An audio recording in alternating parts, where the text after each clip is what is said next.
Don't you think he looks like Lyndon Baines Johnson? Does anybody know what he looked like, LBJ? Especially before he became emperor, when he had that kindly grizzled look.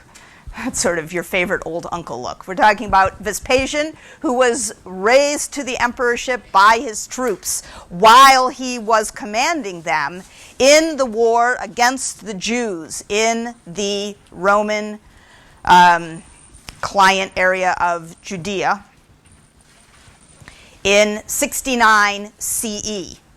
He was the fourth general in the space of a year to be so raised by his troops, but the one who managed to make it stick. He sailed from Judea to Rome, leaving his son Titus in Jerusalem, and became emperor.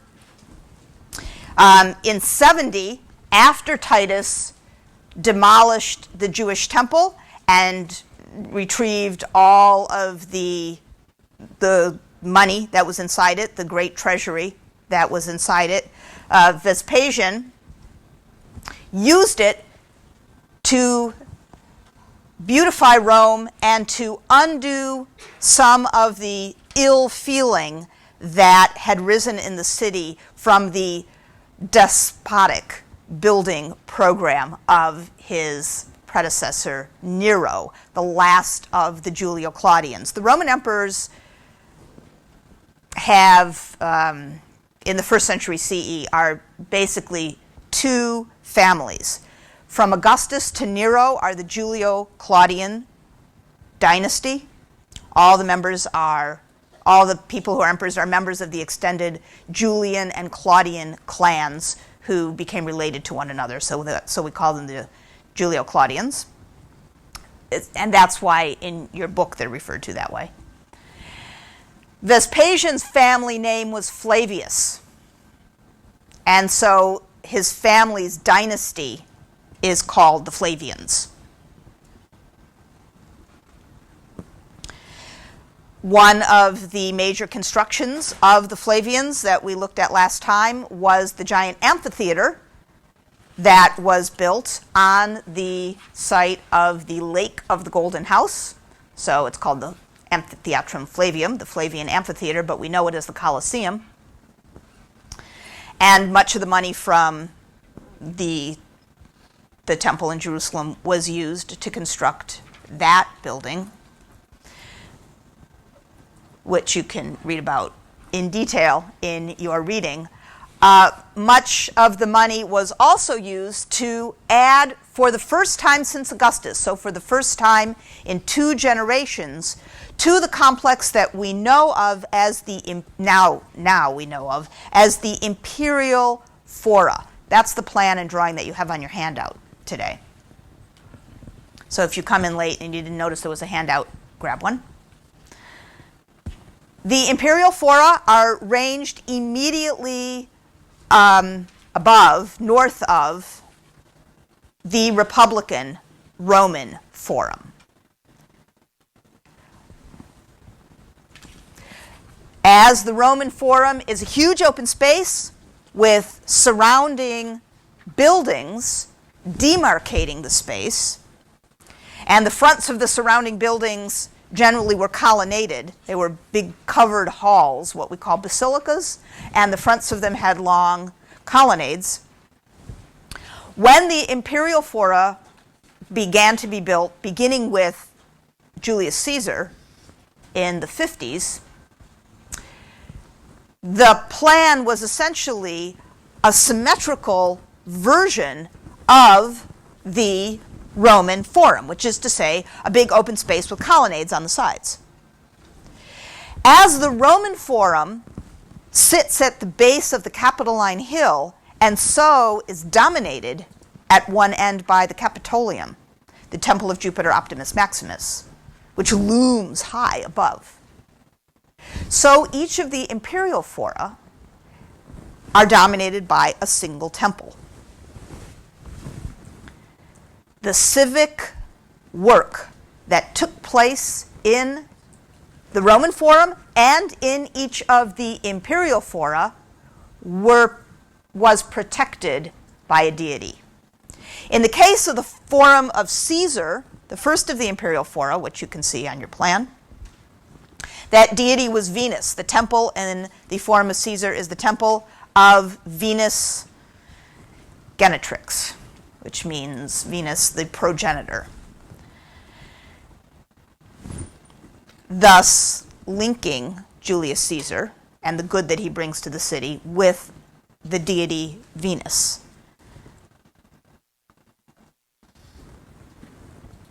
The Forum of Augustus is dominated by the temple to Mars Ultor, Mars the Avenger. And so in those first two imperial fora, the two deities who are adopted into the Julian clan, I mean, the way that the Julian clan reframes its genealogy is very subtly as the people who carry on the line of kings that began with Aeneas and Romulus. The mother of Aeneas was Venus. The father of Romulus was Mars.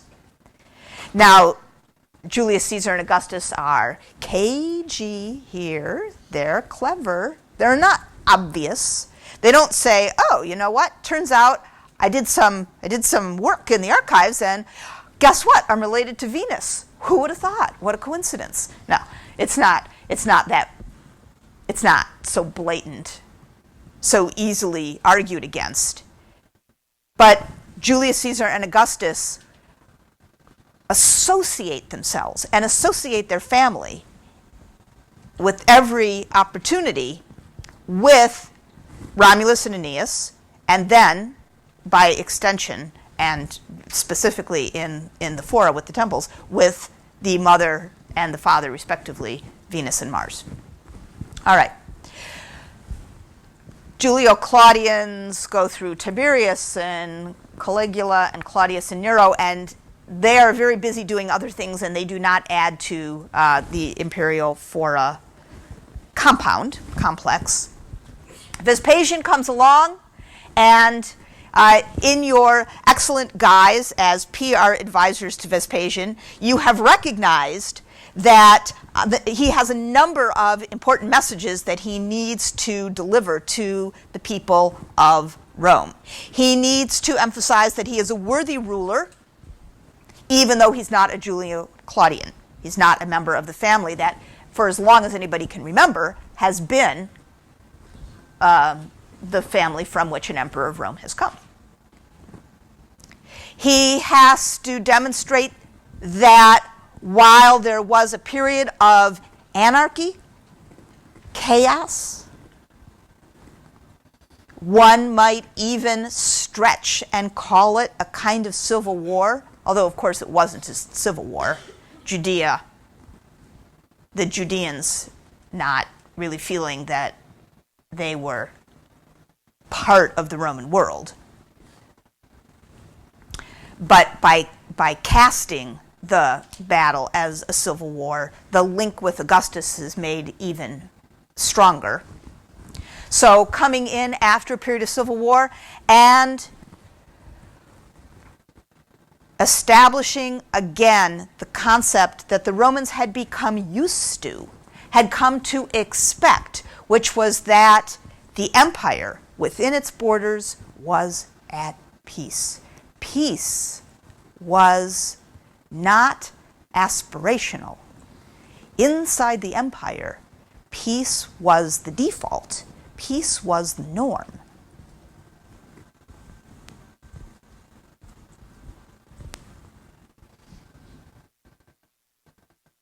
And then, of course, he had the very specific task of demonstrating that he wasn't Nero. He wasn't some profligate, irresponsible guy. And indeed, the realistic persona that he had deployed as the style for his being depicted, emphasizes for you, the viewer, the citizen, that this is a guy with experience. This is a guy you can trust. This is not some new dude flash in the pan.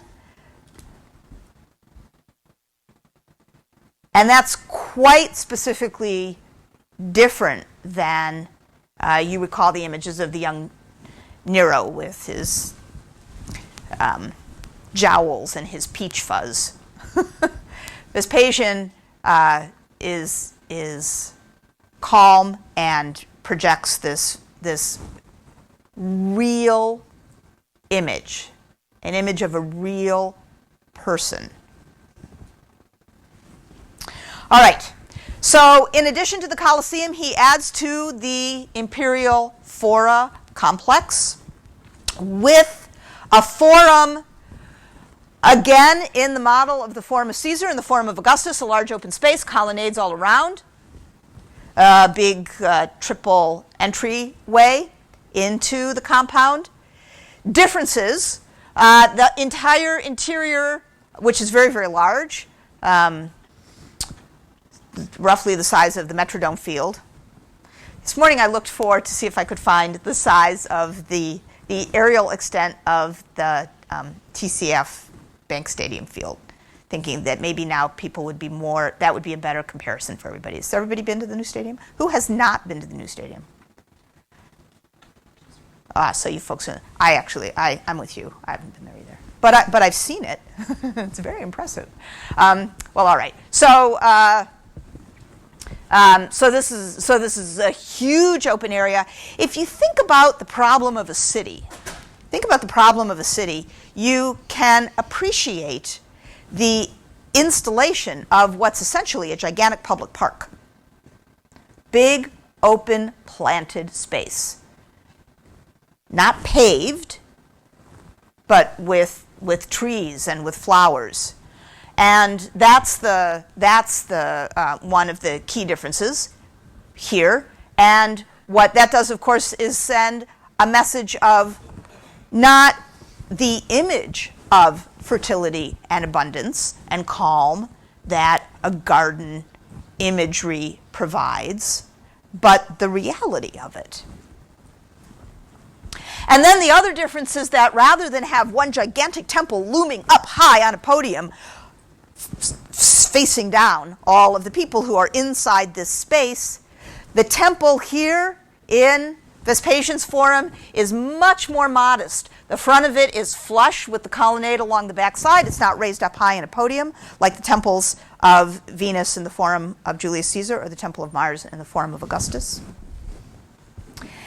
And rather than one of these kind of backhanded, yes, I'm related to some kind of deified personage message that the temples in the fora of Caesar and Augustus portray, Vespasian has a temple dedicated to actually a new deity. This is the first time there's been a temple to this deity, and in fact, this is one of the first instances of this concept being given, in a sense, bodily incarnation. The temple is to Pax, peace, which turns an idea into a goddess. And again, makes the experience more real. In the back of the Forum Pacus, you recall there is libraries. There's some public libraries. There are two sets of structures, or two kinds of institutions over on this, in the rooms on the backside here. One were state offices. Yes? PAX. So when we have the Arapacus, the altar of peace, PACIS, that's the possessive for all you Latin fiends out there. That's the genitive or the possessive of pax. Pax pacus. All right, the other thing that's back here, this is actually a totally cool thing, was an office building for the people who were kind of the civil servants of Rome, sort of the ancient equivalent of the zoning board. And one of the things that they had back there was a gigantic stone map of the entire city. It's on slabs of marble, and so it's called by modern scholars the marble plan. And here you're just looking at one fragment of it. Lots of fragments of the marble plan have been found. The marble plan is a completely cool and interesting thing, which I encourage everybody to learn about, but I'm not going to talk about it more.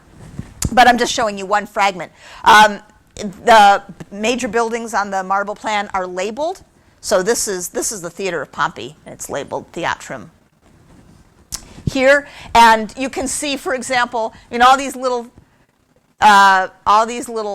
drill holes are columns. So there's a colonnade here and a great big building, and then columns standing on some kind of piers here. And here you see all of the aisles of the Theater of Pompey, the good seats and the orchestra seats, and so on and so forth.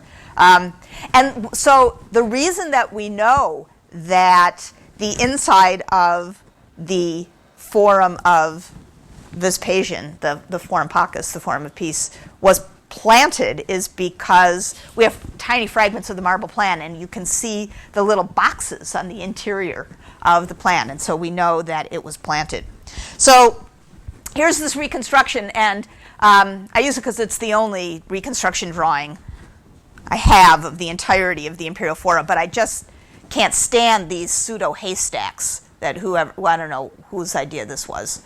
It can't have been like that. First of all, it must have been green, and second of all, they must have been low. And these look like barriers, and I have to envision something low and verdant and colorful, but oh well. Anyway, so you can see the Forum Iulium outlined there in yellow, and the Forum of Augustus outlined there in orange, and this is what Vespasian adds to the complex, and you can get a sense also now here of the relative size, and you can see the positioning of all of these relative to the Roman Forum itself, which is right down in here. And the Capitolium is about there. Okay. Vespasian rules for 10 years. He's very popular, dies in 79, and is succeeded by his the elder of his two sons, the popular, uncannily looks like his dad, Titus, just more hair. And just as Augustus before him, Titus is careful to project in his public portrayals two images: a man able to defend Rome at a moment's notice, a warrior, a soldier, a victorious general, and a man content with peace. Here, not in the guise of a priest, as Augustus was with the toga over his head, but instead, as you can see from the rolled up scroll in his hand, in the guise of a philosopher or a scholar or an orator, somebody learned and humane, a man of letters. Sadly, Titus dies young. He dies just 2 years after he is elevated to the throne, and he doesn't actually do anything new once he becomes emperor.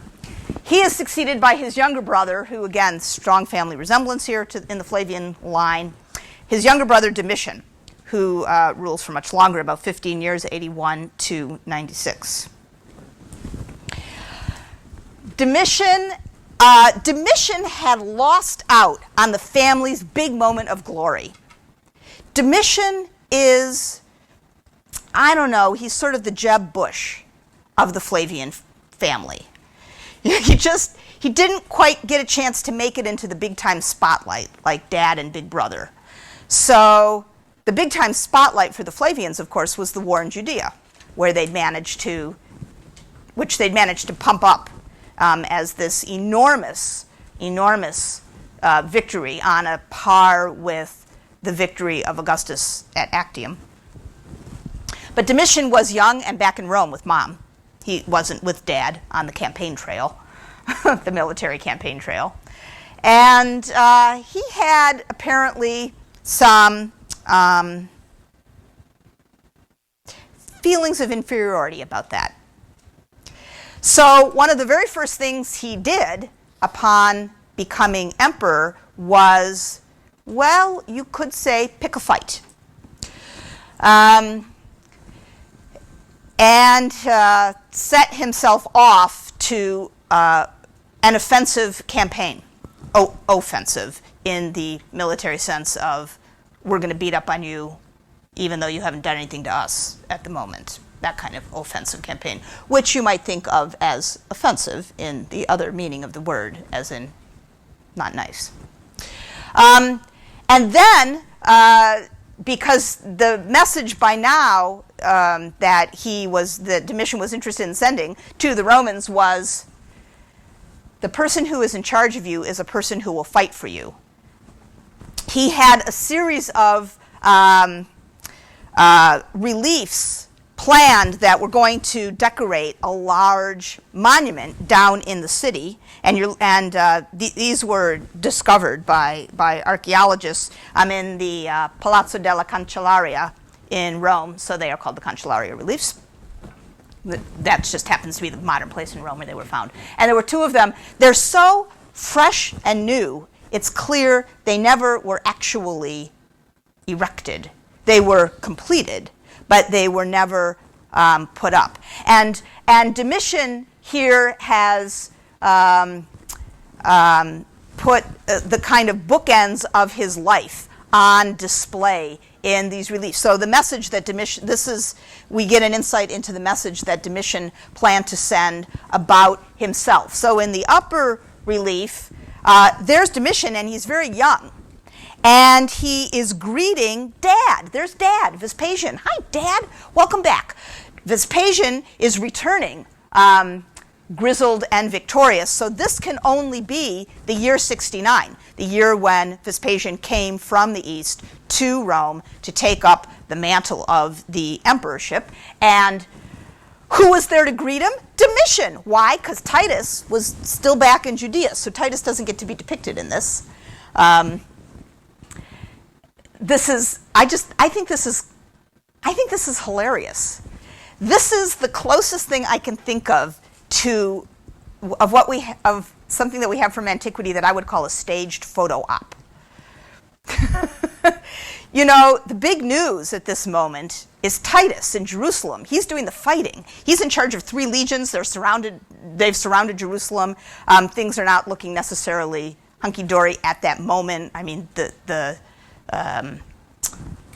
legions have been dug in for a little while, and so what Domitian here is doing is just sort of pushing Titus out of the frame and saying, well, the really important thing here is Dad and me. Here we are together, and I was here to welcome him back. And then, as a kind of bookend, the relief down here has Domitian. Now, you may think that this doesn't actually look like Domitian, and I'll explain why in a second, but you have to take my word for it that originally that was Domitian, and he's being encouraged to go off to war, as you can tell by the number of soldiers that are here. But who is he being encouraged by, and in fact being led by?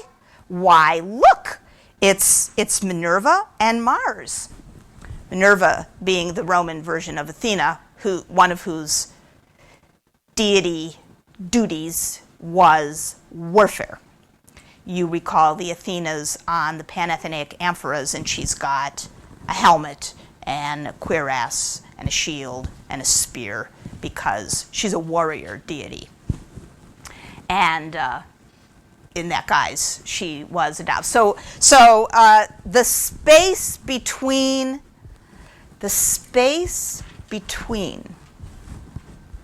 the emperor and the gods has essentially collapsed. It's gone. The emperor starts out just like us, human, but this is already a pretty clear picture of what's on the horizon.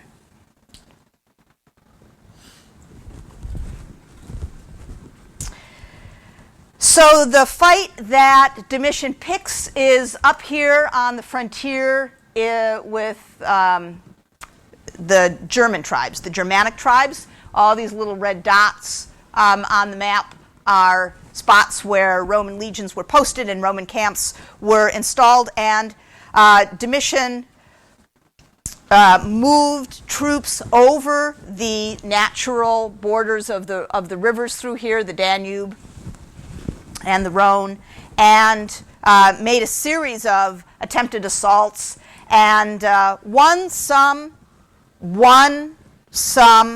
victories. That is, his legions defeated and pushed back further into the interior of Germany some of the tribes. Naturally, and you are totally prepared for this now, one of the things he does, of course, is mint coins. Mints coins saying, Germania capta, Germany has been captured, which is, okay, a slight overstatement, since it was a few tribes here and there. But if you live down here and you see these coins, you immediately associate Domitian with who? Augustus and who else? And Vespasian. Yeah, Augustus and Vespasian. Egypta capta, Judea capta. It becomes an uncomfortable leitmotif, this. But in terms of construction in the city of Rome, perhaps because this was known not to be a victory as sizable as Big Brothers and Dads, or perhaps because the victory that was won here, that was the one that catapulted Domitian's family, the Flavian family, onto the stage. The major monument inside the city that Domitian builds is a victory arch for his brother Titus, who by now is dead. And so it's called the Arch of Titus. It's very, very cleverly located. Its location is significant. It is located at the base of the Palatine Hill when you come around the corner of the Palatine. And the first thing that happens when you come around the corner of the Palatine from the Circus Maximus is that you see the Colosseum, Dad's big playground that was inaugurated in the year 85. And then you would wander up right through on the road that this Victory Arch straddles, which is in fact the route of a triumphal procession, and then on through the Forum and then up to the Capitolium. You would go from here down the road, and then you would pass through the Parthian Arch of Augustus, and then in through the rest of the Forum. So here you have it, the Arch of Titus, a single span arch, but pretty sizable, with its very, very large, handsome inscription saying that the people and the Senate of Rome have dedicated this arch to the divine Titus, Dio Tito, who is the son of Vespasian. All right.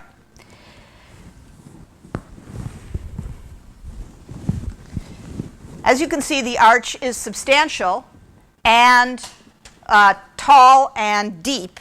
And inside, up high above, are two huge panels of relief sculpture.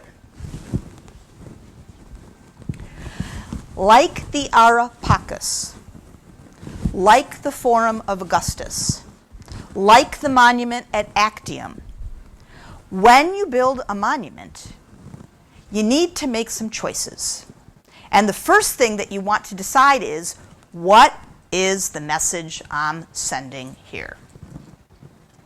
You know, here in the United States, we have a kind of yin-yang relationship with military monuments.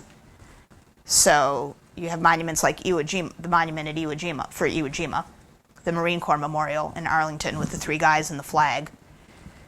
All glory, hardly any sense of cost.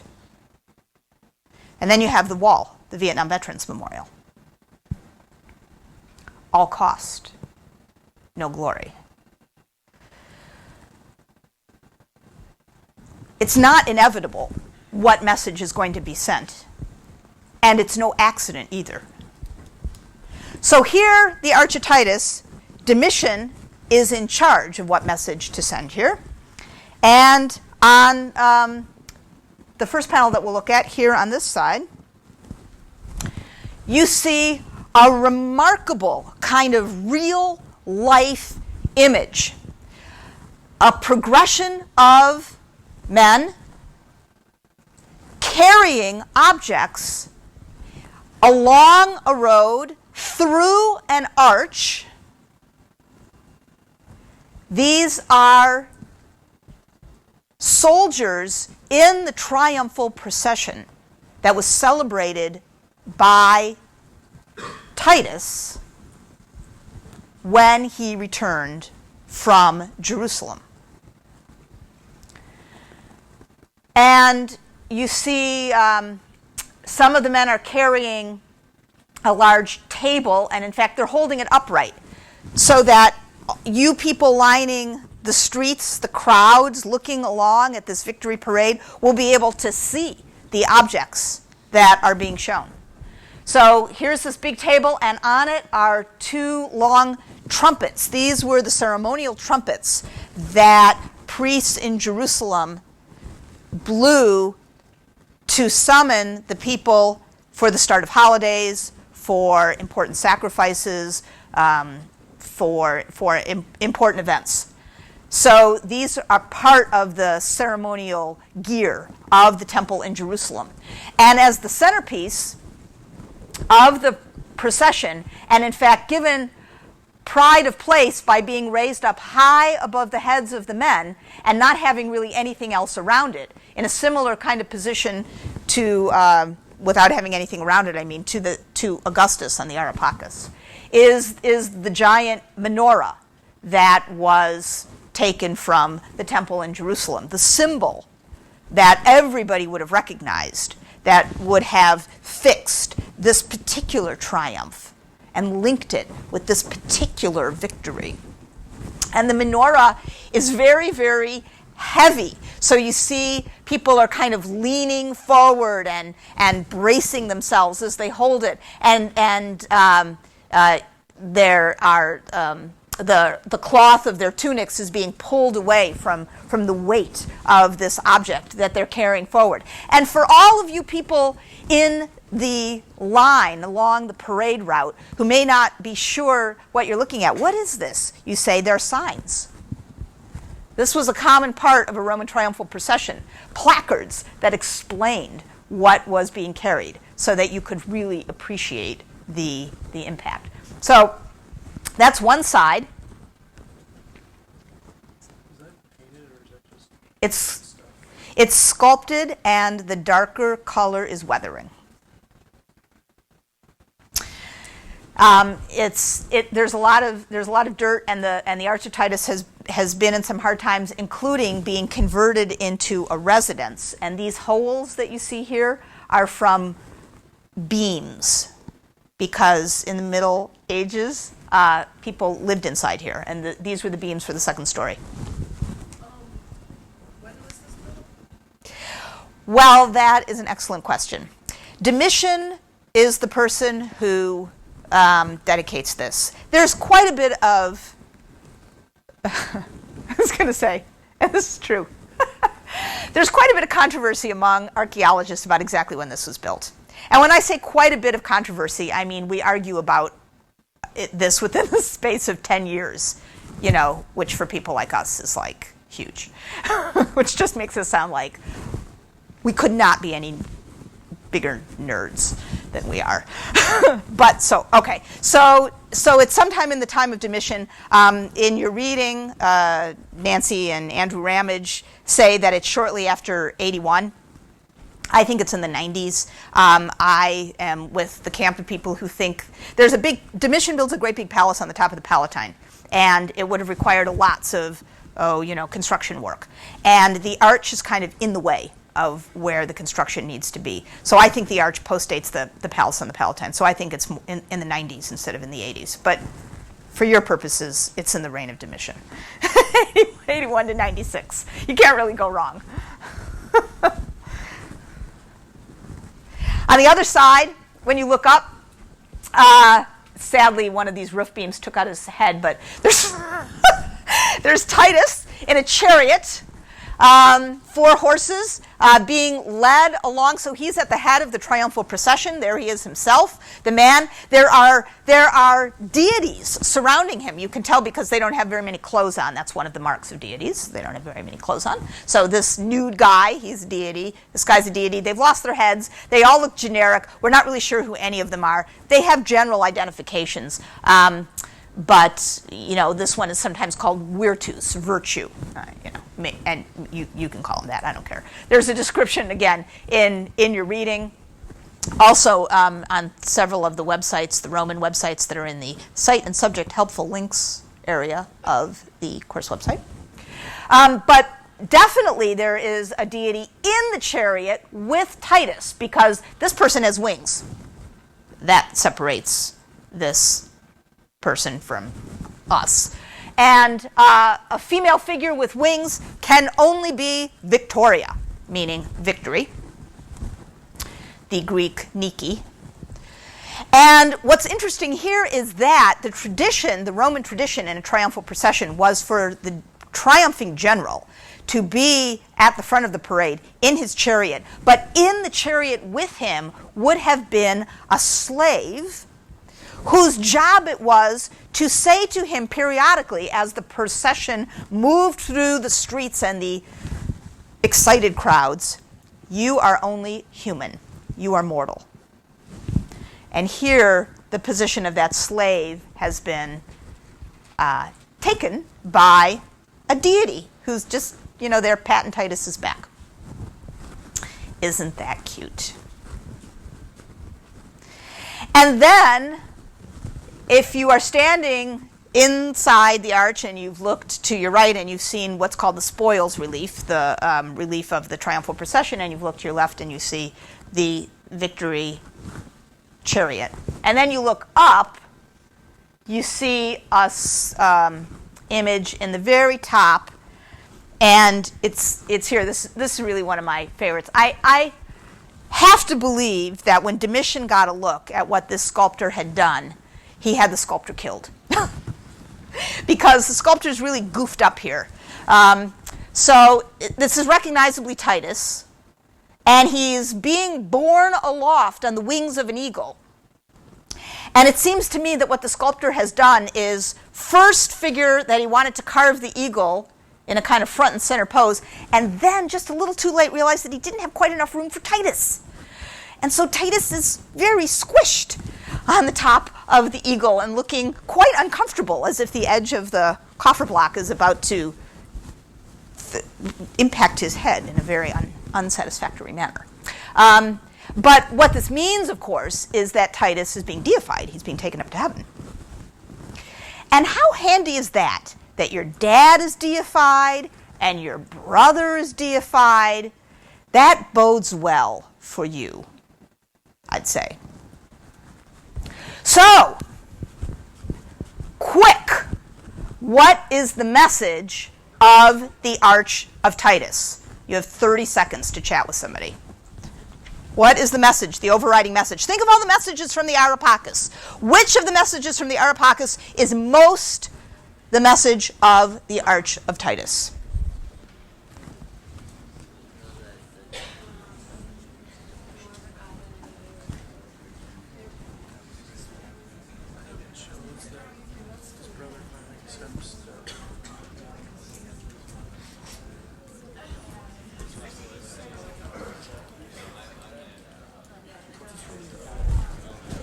What is this relief called? It's called the apotheosis relief. You want me to spell it? Apotheosis. This relief is called the apotheosis relief. Apotheosis. Apotheosis. Apotheosis.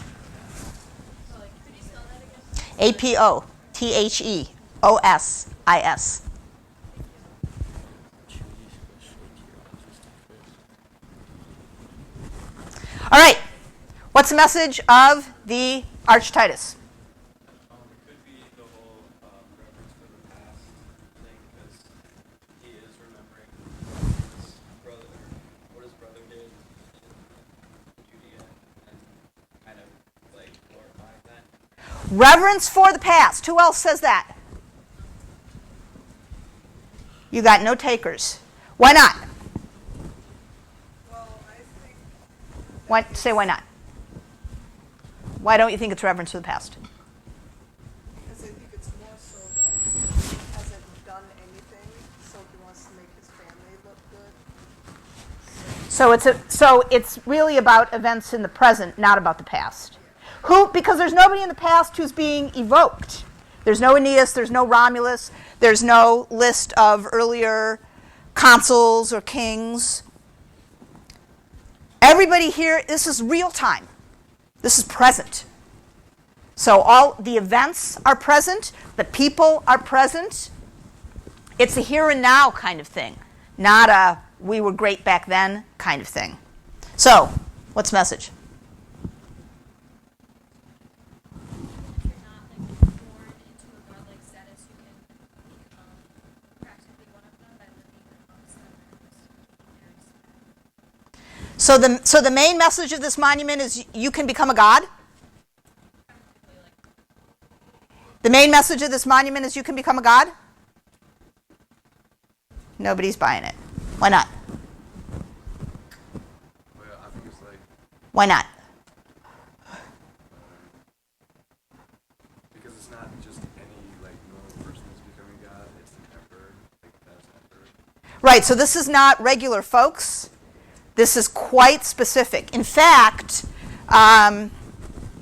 there's a big difference between this relief, in which Titus is shown right next to a deity, and this relief, where he's not, where he's not even there. These are real people involved in the triumphal procession. There are no deities on this side.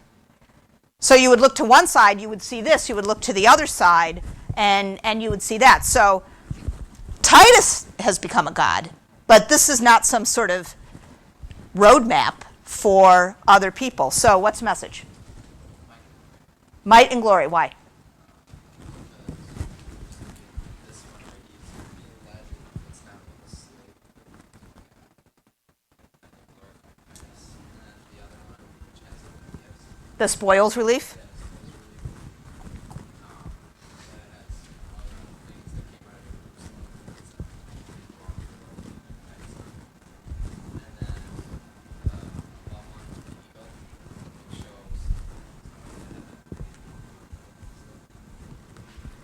Might and glory?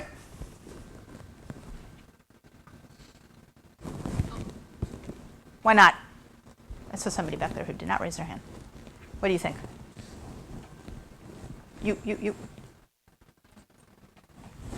I rose my hand. Oh. What? So not everybody rose their hand. So what's the message? Well, I think it represents a progression. I mean, the Areopagus is like a progression over a long period of time, but this is just a progression from just his time. So either way, they're developing, but this is just more Titus. Well, it's a tribute to Titus. It's an arch for him, and there's a big inscription on him. But I mean, you could just, you could have a statue of Titus, you could have a name of Titus, but there are particular scenes here, so there's a particular message. If it's, So it has to be more than just it's for Titus.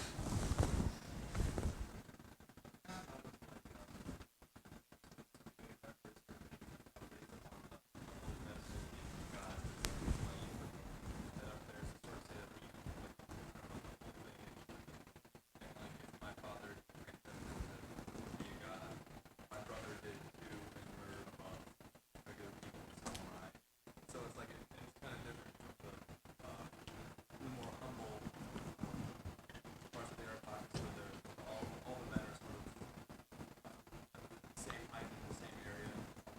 In many ways equal, but here there's The figure of the emperor is really differentiated. Yeah, I think that it's both of those. It's certainly, I mean, how can you not feel this rising swell of pride, you as a Roman, when you see what your soldiers have accomplished? Here they are in this grand triumphal procession, jostling and bustling along with the crowds, crowded with all of the goods that they brought from the temple. I mean, this is what military might results in, the glory of a triumphal procession. But the instigator, the agent, the engine of this is not any longer to be confused with a man who is first among equals. Augustus was very careful to have himself portrayed as a first among equals. We would acknowledge a kind of parallelism between the way that Augustus portrays himself and the way we view the American president. He's somebody who's set apart, but he comes from mortal stock and returns to mortal stock. Here, that personage of mortality has been erased, completely erased. So here, Titus alone in the chariot with Victoria, and then, oops, wrong way, and then, of course, ascending to heaven. Those are little flowers in the coffers, little rosettes. Domitian rules into the year 96. Don't you think Domitian looks like John Belushi? Do you guys know who John Belushi is? It's terrible when you people don't remember all the people that I remember. all of my good comparisons. Well, he does. You should just Google John Belushi. He really looks just a lot like, or more properly, John Belushi looks like Domitian. All right. So Domitian was killed. He was extremely unpopular with the Senate. He was assassinated, and the Senate actually voted to have his memory completely erased. And this is what happens when you get your memory erased in Rome. All of these stone inscriptions, for example, that would have your name on them and lists of things that you've done are chiseled out so that your name disappears. So this is what happened to Domitian. And the Senate replaced him with one of their own, an elderly fellow named Nerva. And it was, in fact, the head of Nerva that was, the head of Domitian that was here originally was recut to be the head of Nerva, who also immediately upon being put into position of Roman emperor, summoned a bunch of troops and marched and had them march out to the German frontier, not that they were very successful. Anyway, Nerva, who's kind of the William Henry Harrison of the Roman emperor line, he dies 2 years into office, not quite as quick as William Henry Harrison, but still, is 998, nice. That should be 98. 98. Succeeded by Trajan. Trajan, who was born in a Roman province, the Roman province of Spain. He is the first provincial to become a Roman emperor. His troops raise him up. He was an outstanding general and apparently just an all-around swell guy. And in coins, Nerva and Trajan are depicted together to send a message to the Roman people that the succession is agreed upon and clear and nobody has anything to worry about. And what Trajan spent almost the entirety of his military, of his emperorship doing is fighting on the Roman frontiers in two places, Dacia and Parthia. And up here in Dacia, he conducted two long and hard campaigns in the years 102 to 103, and then again from 105 to 107. Dacia is modern-day Romania. It is divided from these sectors of the Roman Empire by the Danube River. In antiquity, large topographical features, mountains, rivers, were generally the things that made borders.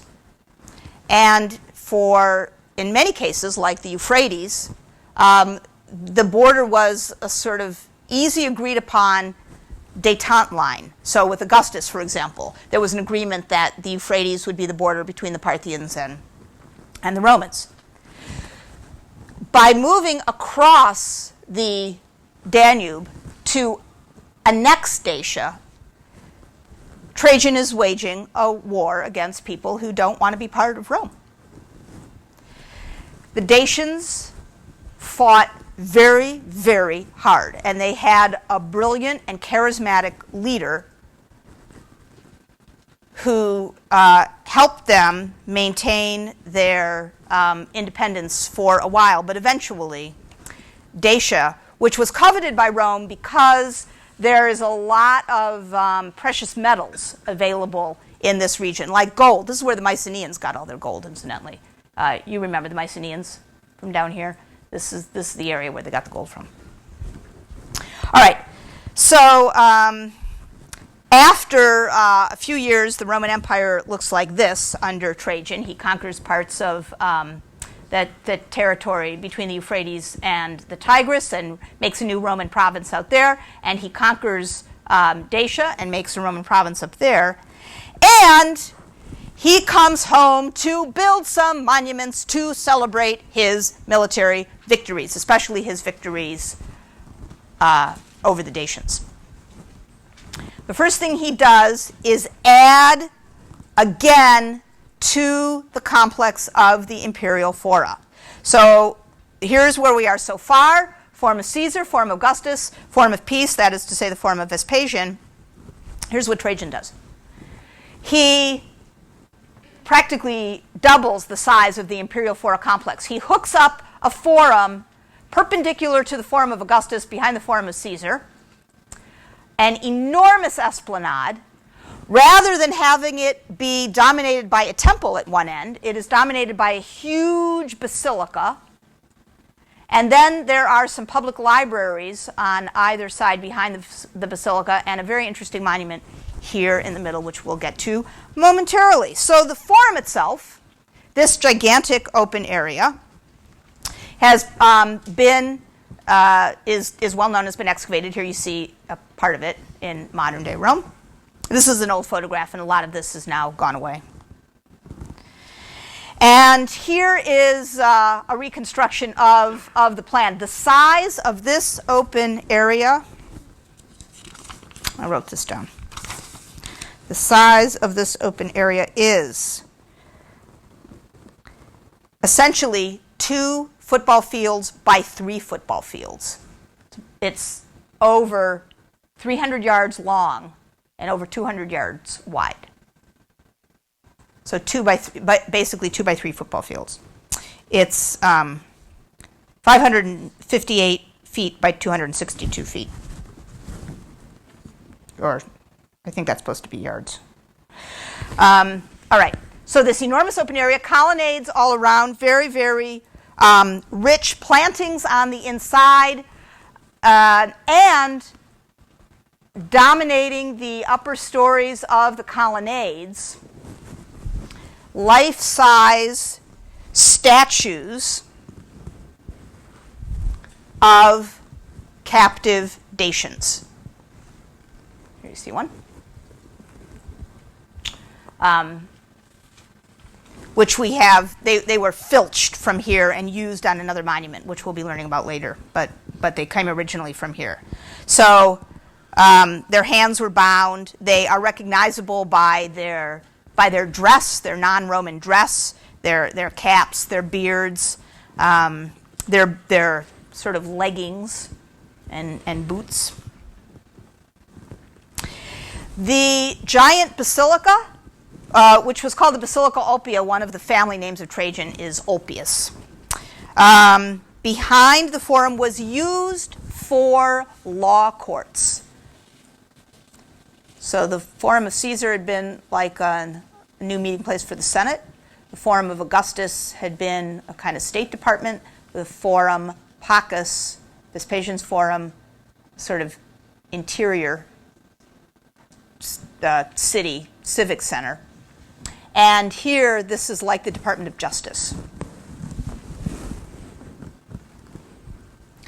The Basilica Ulpia was gigantic. It had 5 aisles and rows separated by enormous gray granite columns, in the granite imported from Egypt. The ceiling was sheathed in bronze. It was admired by ancient Romans as one of the most magnificent structures in the city. You get a sense of the huge scale of the building from the little people drawn here. On either side behind the Basilica Ulpia were libraries, Greek and Latin libraries. And in between the libraries,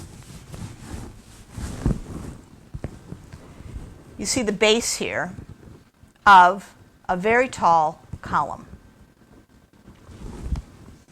In the base, Trajan himself was buried. It was his final resting place.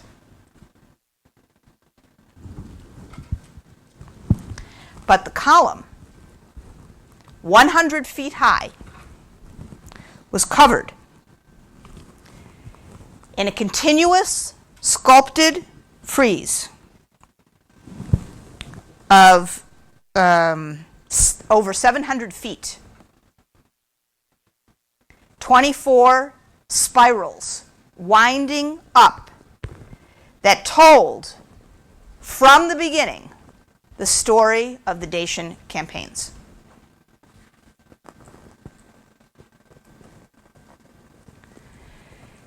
In the very beginning, you see a town, a fort, some buildings, some wooden palisades, Roman soldiers recognizable by their shields, getting ready by loading supplies in a boat because they are going to cross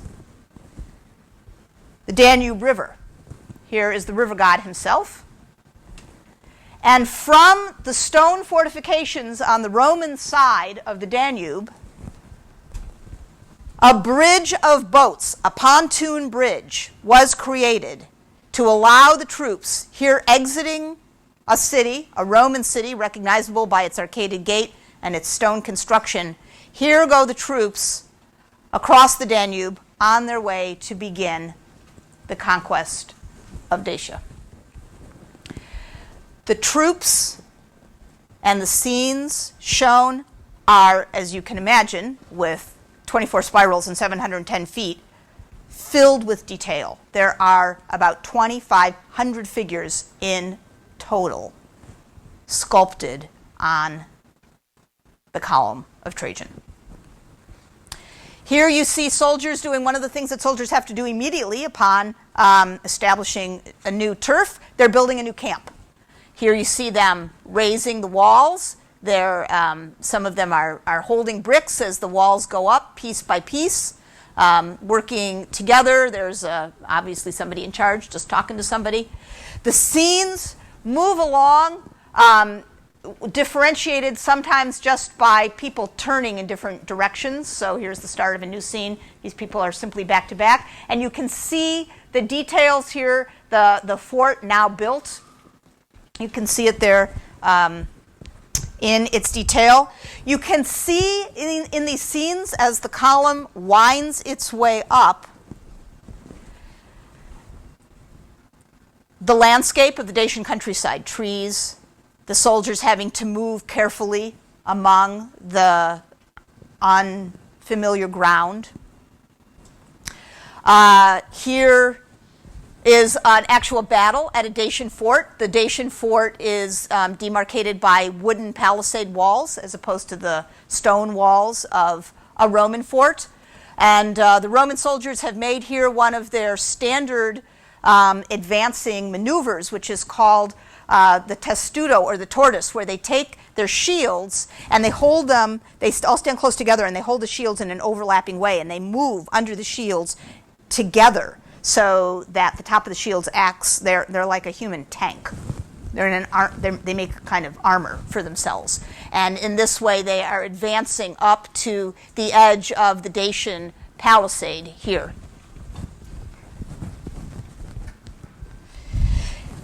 The Romans don't win every battle.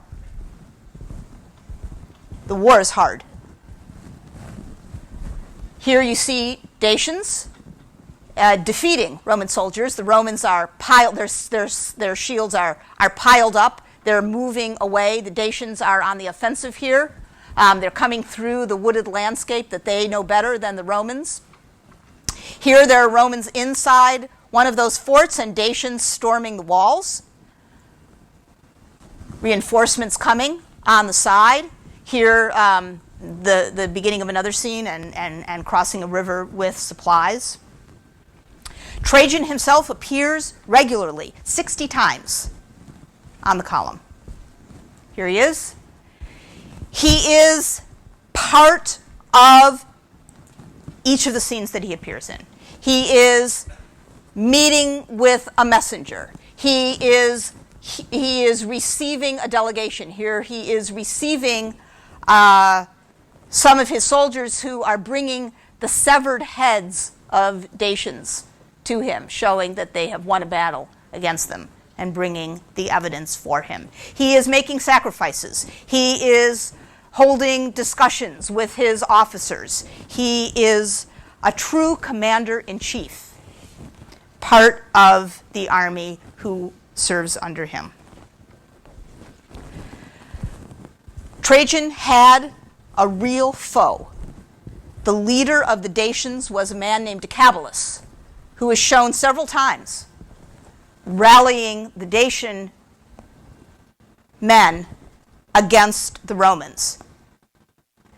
Decebalus eventually, at the very top of the column, is finally hunted down by the Romans. Here you see him backed up against a tree, Roman soldiers ready, coming in assault, and you see that he's holding a dagger. When he had no choice, he committed suicide rather than be taken. He wouldn't be marched in a triumphal procession in Rome. He wouldn't give the Romans that pleasure.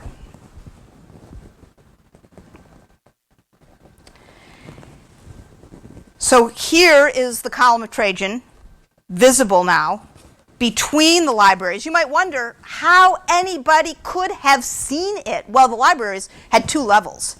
So you can see that it's hard in between the Greek and the Latin libraries. And at ground level, you would have been able to look up part of the column, and then you could have gone to a second story where you would have been able to see the rest of it. The column was dedicated in the year 113, May 28th.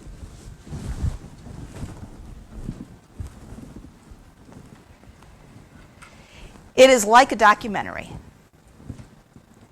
It is a historical scroll in pictures. And the hero of the story is the army.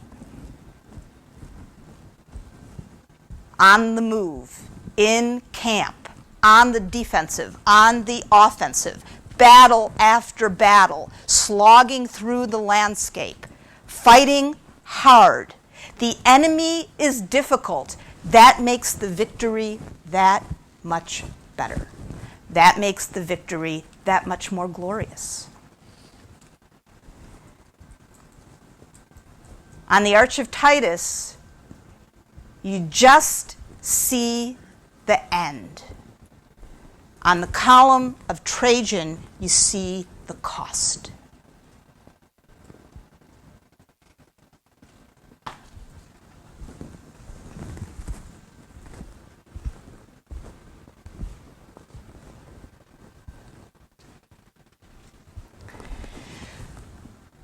Unlike his predecessors, Trajan is always depicted as a warrior, as a soldier.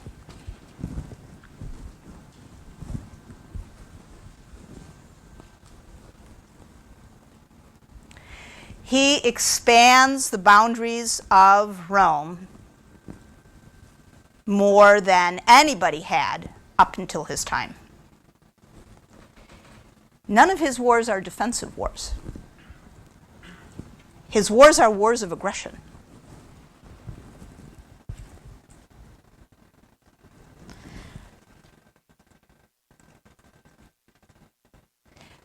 The message that you receive in the Forum of Trajan, with its huge esplanade, its ring of life-size Dacian captives around the upper level of the Forum colonnades, the glittering interior of the Basilica Ulpia, and the 100-foot-high scroll-like documentary of the war in Dacia. The message is that war is hard, but war is profitable, and that Rome is the better for it. From the Roman point of view, Trajan comes down to us as a good emperor, a great emperor, a hero.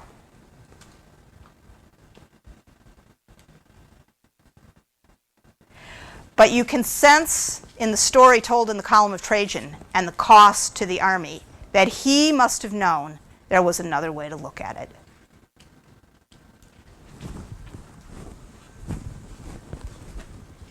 See you Tuesday.